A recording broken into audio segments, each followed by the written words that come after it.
Hello and welcome to my figure review and profile for the G.I. Joe Classified series Spirit Iron Knife. Before I start, I just want to say a big thank you for all of those who have subscribed to my channel and left comments. Your support is appreciated, so thank you very much. Okay, so let's get started.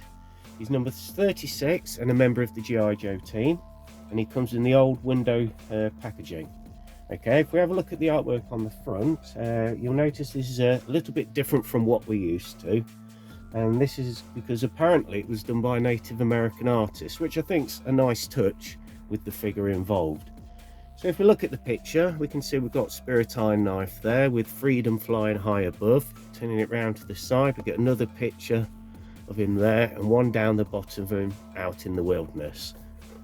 Having a look on the back of the box, we've got the most recent image of all the figures to be released.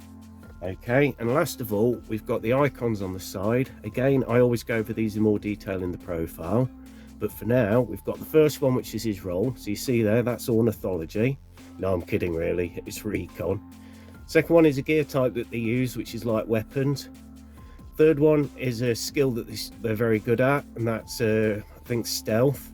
And the last one is their mastery, and that's animal handling. I'll go over those, like I say, in his profile, but for now, let's just start with the figure review. So let's have a look at what we get with him. First off, his backpack.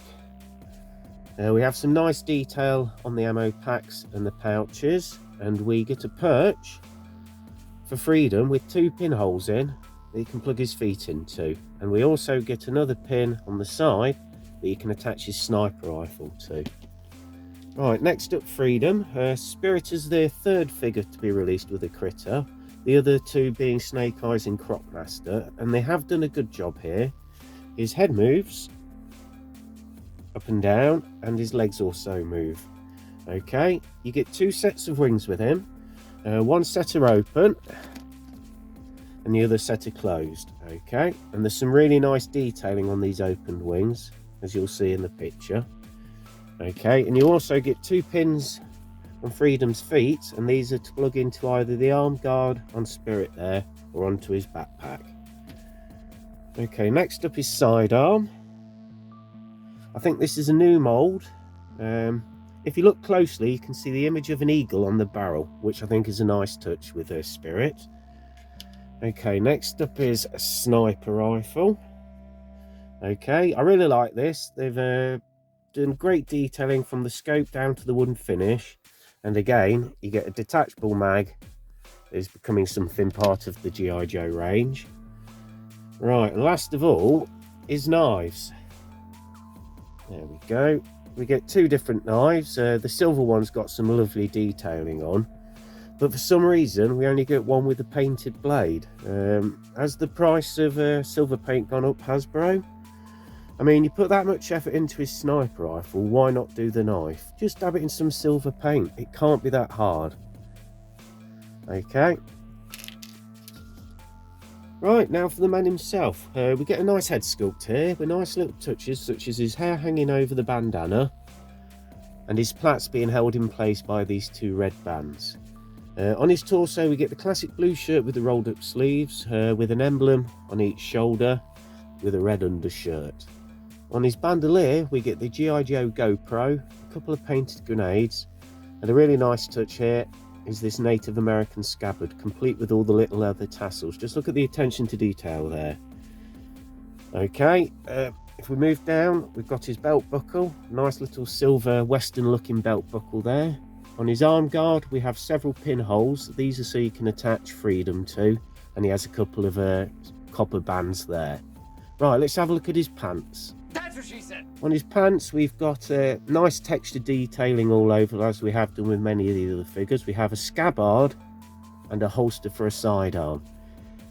Down below, we've got some nice combat boots there, and with some really beefy treads on there. Okay, so with that all done, let's get him kitted up and give him a score out of 10. So here he is, all kitted up. If I pull up an image of the original Spirit, we can see that they're almost the same. If anything, the original has more detail compared to the classified. If you look at the necklace, for instance, and also where's his breechcloth? Won't his bits be getting a little bit cold? Just a quick note, over in the UK, for some bizarre reason, we got a colour variant of Spirit instead of the original Spirit. I personally never saw the original version in stores. I only saw the version that I've just put up now. But apart from my gripes, a great figure with plenty of accessories, and of course you get freedom. And I prefer the sniper rifle compared to the arrow shooting thing that we got originally. So for Spirit and Freedom, I'm going to give an 8 out of 10. A great addition to your collection. And with that all done, let's do his classified profile and see what those icons mean. Name: Charlie Ironknife. Birthplace: Grand Canyon, Arizona. Height: 6 foot, 1.83 meters. Spirit grew up in one of the most beautiful areas in the United States, the Grand Canyon. He quickly learned every square inch of the canyon's many trails and danger spots. What set Spirit apart from the rest of these contemporaries was his uncanny ability to know exactly where he was at all times. After he enlisted in the US Army, Spirit served in the Middle East, where he was a commander of scout patrols. Now as a member of the G.I. Joe team, it's Spirit's job to lead the Joes through the most hostile of combat zones, to flush out Cobra agents and bring them in for interrogation. If you're on a pre-dawn mission with Spirit in the middle of nowhere and you haven't got a clue how to get back to the base, stick with Spirit. He will have you back in time for breakfast. The first icon for Spirit is the Recon icon, and this shows a level 4 elite proficiency rating when in this role. So characters with a Recon icon collect valuable intelligence on enemy resources and positions. The second icon for Spirit is the light weapons icon, and this shows a level 3 elite proficiency rating when using this gear type. Characters with a light weapons icon use small handheld weapons. The third icon for Spirit is the stealth icon, and this shows a level 3 elite proficiency rating when using this skill. Characters with the stealth icon can move without being detected. And the fourth icon for Spirit is the animal handling icon, and this shows a level 4 elite proficiency rating, and this is what Spirit is best at. So characters with the animal handling icon can train and use animals in combat and support roles. And that concludes my video for today. Thank you for watching. I hope you enjoyed it. Please like it if you did. And until next time, Yo Joe!